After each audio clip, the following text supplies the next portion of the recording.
പുരുഷ വ്യത്യാസമില്ലാതെ എല്ലാവരെയും ഭ്രമിപ്പിക്കുന്ന ലോഹമാണ് സ്വർണം. സ്ത്രീകൾ സ്വർണം ആഭരണമായി അണിഞ്ഞു നടക്കാനാണ് ആഗ്രഹിക്കുന്നതെങ്കിൽ പുരുഷന്മാർ അതിനെ സ്ഥിര നിക്ഷേപമായും മികച്ച ആസ്തിയായുമാണ് കണക്കാക്കുന്നത്.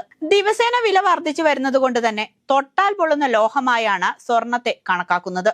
വിവാഹത്തിനും ആഘോഷങ്ങൾക്കും ആചാരങ്ങൾക്കും മറ്റു രാജ്യങ്ങളെ അപേക്ഷിച്ച് ഇന്ത്യയിലാണ് സ്വർണം കൂടുതലായി ഉപയോഗിക്കുന്നത്. വിവാഹത്തിനാകട്ടെ വധുവിന് നൽകുന്ന സ്വർണത്തിന്റെ തൂക്കം നോക്കി കുടുംബങ്ങളുടെ അന്തസ്സും ഉന്നതിയും തീരുമാനിക്കുന്ന സമ്പ്രദായം പോലും നമ്മുടെ രാജ്യത്ത് കാണാൻ കഴിയും. ഉപയോഗത്തിലെ വർധനവും ലഭ്യതക്കുറവുമാണ് സ്വർണത്തിന്റെ ഇറക്കുമതി ഇന്ത്യയിൽ കൂടുതലാവാൻ കാരണം. ഇറക്കുമതി ചെയ്യുന്ന വസ്തുക്കൾക്ക് സ്വാഭാവികമായും വിലയുടെ കാര്യത്തിലും വർധനയുണ്ടാകും. അതുതന്നെയാണ് സ്വർണത്തിന്റെ കാര്യത്തിലും സംഭവിച്ചുകൊണ്ടിരിക്കുന്നത്. വർഷങ്ങൾക്ക് മുൻപ് നിസാര തുകയ്ക്കാണ് സ്വർണം ലഭ്യമായിരുന്നതെങ്കിൽ ഇന്ന് 3/4 ലക്ഷത്തിൽ എത്തി നിൽക്കുകയാണ് സ്വർണവില. സ്വർണം രാജ്യത്തിന്റെ സമ്പദ് വ്യവസ്ഥയെ വലിയ രീതിയിൽ സ്വാധീനിക്കുന്നുണ്ട്. മികച്ച നിക്ഷേപം എന്ന നിലയിലാണ് എല്ലാ രാജ്യങ്ങളും സ്വർണത്തെ കാണുന്നതും.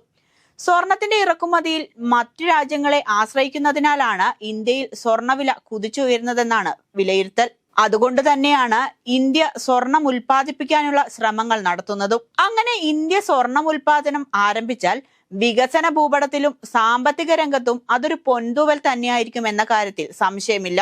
ഇന്ത്യയിൽ സ്വർണ്ണ ഉൽപാദനം ആരംഭിക്കാനുള്ള നീക്കത്തിലാണ് ഭരണകൂടമെന്ന റിപ്പോർട്ടുകൾ വരുന്നുണ്ട്. അങ്ങനെയെങ്കിൽ അതെവിടെയായിരിക്കും? കർണാടകയിലെ കോളാറിലോ അല്ലെങ്കിൽ ആന്ധ്രാപ്രദേശിലെ രാംഗിരിയിലോ അല്ലെങ്കിൽ മറ്റെവിടെയെങ്കിലുമോ? പുറത്തു വരുന്ന റിപ്പോർട്ടുകളുടെ അടിസ്ഥാനത്തിൽ പുതിയ സ്വർണ്ണഖനി ആരംഭിക്കാൻ പോകുന്നത് ആന്ധ്രയിലോ കർണാടകയിലോ അല്ല, രാജസ്ഥാനിലെ ബൻസ്വാര മേഖലയിലാണ് ഇന്ത്യയിലെ വലിയ സ്വർണശേഖരം കണ്ടെത്തിയിരിക്കുന്നത്. ഗണ്ടോളിയിലെ ജഗ്പുര, ഭൂഗ്യ എന്നിവിടങ്ങളിൽ സ്വർണശേഖരം കണ്ടെത്തിയതിനു ശേഷം ഇപ്പോൾ കങ്കാരിയിലും സ്വർണ്ണഖനനം ആരംഭിക്കുന്നതിനുള്ള ഒരുക്കങ്ങൾ പുരോഗമിച്ചു വരുന്നു എന്നാണ് റിപ്പോർട്ടുകൾ. ഇവിടെ 3 ചതുരശ്ര കിലോമീറ്റർ വിസ്തൃതമായ മേഖലയിൽ സ്വർണ്ണ അയിര് വ്യാപിച്ചു കിടക്കുന്നുണ്ട് എന്നതിന്റെ സൂചനകളാണ് ആദ്യ സർവേയിൽ ലഭിച്ചത്.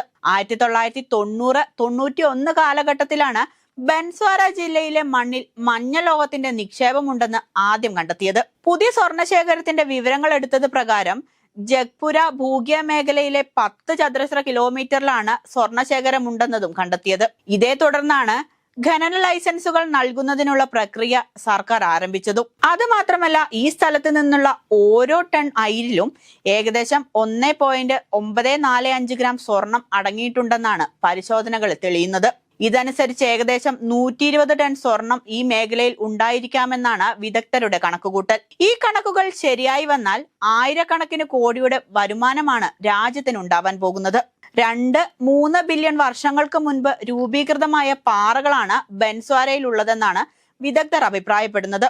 കർണാടകയിലെ കോളാർ സ്വർണ്ണഖനി സ്ഥിതി ചെയ്യുന്ന പ്രദേശത്തുള്ളതിന് സമാനമായ വോൾക്കാനിക് സെഡിമെന്ററി പാറകളാണ് ഇവയെന്നും പഠനങ്ങൾ പറയുന്നു. ഭൂഗർഭത്തിൽ നിന്നുള്ള ചൂടുകൂടിയ നീരാവി ഈ പാറകളിലെ വിള്ളലുകളിലൂടെ വലിയ മർദ്ദത്തിൽ കടന്നുപോവുകയും ചെയ്യുന്നുണ്ട്. സ്വർണവും മറ്റു ധാതുക്കളും അടങ്ങിയ ഈ ജലം വിള്ളലുകളിൽ തങ്ങി നിൽക്കുകയും അന്തരീക്ഷ താപനില അനുസരിച്ച് തണുക്കുന്നതോടെ സ്വർണം, ക്വാർട്സ് തുടങ്ങിയ മറ്റു ധാതുക്കളായും പരിണമിക്കുന്നു.